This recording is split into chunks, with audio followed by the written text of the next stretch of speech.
కృష్ణా నది జలాలపై తెలంగాణ అసెంబ్లీలో short discussion జరుగుతోంది. కృష్ణా జలాలపై మంత్రి Uttam Kumar power point presentation ఇస్తున్నారు. బీఆర్ఎస్ హయాంలో కృష్ణా జలాల్లో రాష్ట్రానికి అన్యాయం జరిగిందన్నారు. కృష్ణా నీటిలో చుక్క నీటిని కూడా వదులుకోమని స్పష్టం చేశారు. పాలమూరు ప్రాజెక్టులో బీఆర్ఎస్ ప్రభుత్వం తట్టెడు మట్టి ఎత్తిపోయలేదన్నారు. పాలమూరుకు ఇప్పటికీ అనుమతులు పూర్తిగా రాలేదన్నారు. పాలమూరు ప్రాజెక్టును కావాలనే నిర్లక్ష్యం చేశారని ఆరోపించారు. రాబోయే 3 ఏళ్లలో తెలంగాణలో కృష్ణానదిపై ప్రాజెక్టులన్నీ పూర్తి చేస్తామని స్పష్టం చేశారు మంత్రి ఉత్తమ్ కుమార్ రెడ్డి. తెలంగాణ అసెంబ్లీ సమావేశాలను ప్రత్యక్ష ప్రసారంలో చూద్దాం. సోర్స్ తీసుకుంటే జూరాల ఎంటైర్లీ తెలంగాణ టెరిటరీలో ఉంది. ఇప్పుడు శ్రీశైలంకి పోయి మనం ఆంధ్ర తెలంగాణకి మధ్యలో ఉన్న రిజర్వాయర్ నుంచి నీళ్లు డ్రా చేసే ప్లాన్ చేస్తే దానికి అనేక న్యాయ చిక్కులు, వాటర్ అలొకేషన్ ప్రాబ్లమ్స్ అవుతున్నాయి. జూరాల నుంచి ఆ రోజు ఇది ఎప్పుడు ఉమ్మడి ఆంధ్రప్రదేశ్లో జియో ఇష్యూ చేసినారు. ఆ తర్వాత కేసీఆర్ గారు ముఖ్యమంత్రి అయిన తర్వాత దీన్ని స్టడీ చేయిస్తే 25 రోజులు అంటే సంవత్సరానికి సుమారు 27-28 రోజులు 1,00,000 క్యూసెక్లపై ఫ్లడ్ వాటర్ వస్తుంది. వాళ్ళ హయాంలోనే, ఇది కేసీఆర్ గారి హయాంలోనే వాళ్ళ హయాంలో రాసిన విషయమే. 25 రోజులు 2.8 టీఎంసీ లిఫ్ట్ చేసుకోగలిగితే 70 టీఎంసీతో ఇదే పాలమూరు రంగారెడ్డి స్కీము 10 లక్షల ఎకరాలకి 70 టీఎంసీతో 32,000 కోట్లతో ఎన్నడో పూర్తయ్యేది. ఇది వదిలిపెట్టి కామన్ ప్రాజెక్ట్ శ్రీశైలంకి పోయి దీని హైట్ నుంచి 100 మీటర్లు కిందికి పోయి ఖర్చు 2-3 పెంచుకుని తప్పితే మరొకటి లేదు.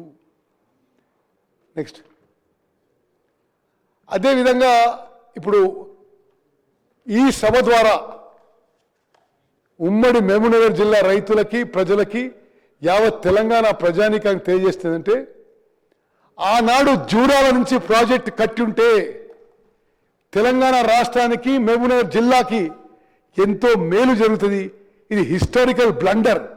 ఏ విధంగా అయితే తుమ్మడి ఎడ్డి దగ్గర నీళ్ళు లేవని చెప్పి కిందికి తీసుకుపోయి మేడిగడ్డ దగ్గర మొదలుపెట్టి అది కూలిపోయింది.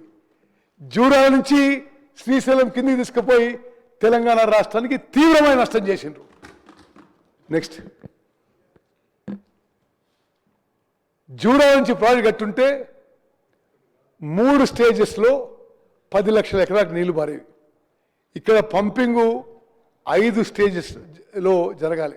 అదేవిధంగా ఈ ప్రాజెక్టు నిర్ణయము జియో ఇష్యూ చేయడానికి వారం రోజుల్లో సి నుంచి ప్రపోజల్, ఈఎన్సీ, సెక్రటరీ, ముఖ్యమంత్రి అప్రూవల్ అయిపోతుంది. ప్రాజెక్టు పనులకి టెండర్లు. మరి ఎందుకు టెండర్లో ఎందుకు ఈ విషయం మనకు అందరూ తెలిసిన విషయం. అది నెక్స్ట్ అదేవిధంగా జూరాల నుంచి శ్రీశైలం షిఫ్ట్ అయిన తర్వాత జియో ఇష్యూ చేసింది 35,000 కోట్లకి. డీటెయిల్డ్ ప్రాజెక్ట్ రిపోర్ట్ సిడబ్ల్యూసికి సబ్మిట్ చేసిందేమో అదే ప్రాజెక్టు, అదే ఆయకట్టు, అదే నీళ్లు 55,000 కోట్లకి. ఆ 55,000 కోట్లలో కూడా ఆయకట్టు కాలువలో ల్యాండ్ అక్విజిషన్ లేదు, ఆయకట్టు కాలువలో పూర్తి స్థాయి వర్క్ లేదు, R&R వర్క్లకి ఎస్టిమేట్స్ లేవు. ఇప్పుడు అది 80,000 కోట్లు దాటబోతుందని చెప్పి నేను మనం చేస్తున్నాం. నెక్స్ట్ ఇది డీటెయిల్గా వర్కౌట్ చేస్తున్నాం మేము. ఇప్పుడు పాలమూరు రంగారెడ్డి ప్రాజెక్టు పూర్తి చేయడానికి ఎంత ఖర్చు అవుతుంది? మరి 84,000 కోట్లు అవుతుందనే అంచనాలు ఇప్పుడు వచ్చిన ఎస్టిమేట్స్. వాళ్ళు ఎంతవరకు చేసినండి? 27,000 కోట్లు చేసిండ్రు.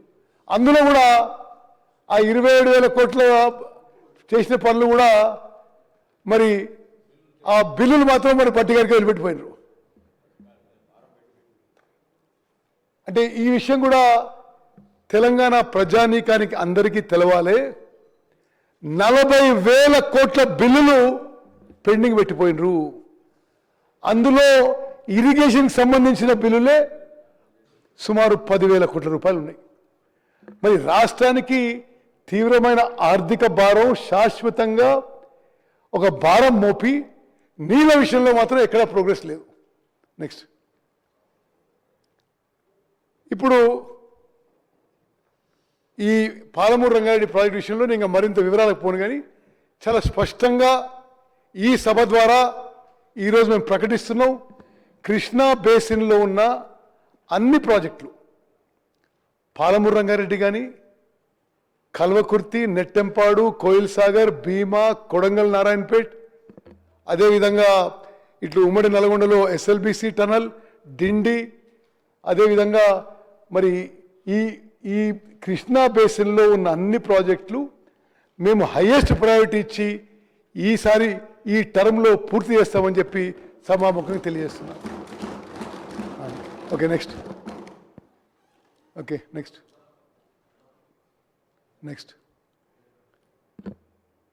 అదేవిధంగా ఈ పాలమూరు రంగారెడ్డి ప్రాజెక్ట్ విషయంలో కొన్ని అంటే ఫ్యాక్చువల్ ఇష్యూస్ మీకు చెప్పాలి. 2019లో పబ్లిక్ హియరింగ్ నోటిఫికేషన్ ఇచ్చి అందరినీ సిద్ధం చేసి ఏ కారణం లేదు, ఎండలు ఎక్కువ ఉన్నాయని పోస్ట్పోన్ చేసినండి. ఎండలు ఎక్కువ ఉన్నాయని పోస్ట్పోన్ చేసిండ్రు, కోవిడ్ వస్తుందని.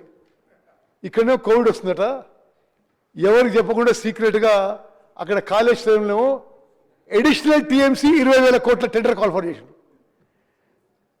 మరి పాలమూరు రంగారెడ్డి ప్రాజెక్టు చాలా స్పష్టంగా రికార్డు పరంగా కూడా చెప్పొచ్చు, గత బీఆర్ఎస్ ప్రభుత్వం కుట్రపూరితంగా వర్క్ని స్లో డౌన్ చేసింది.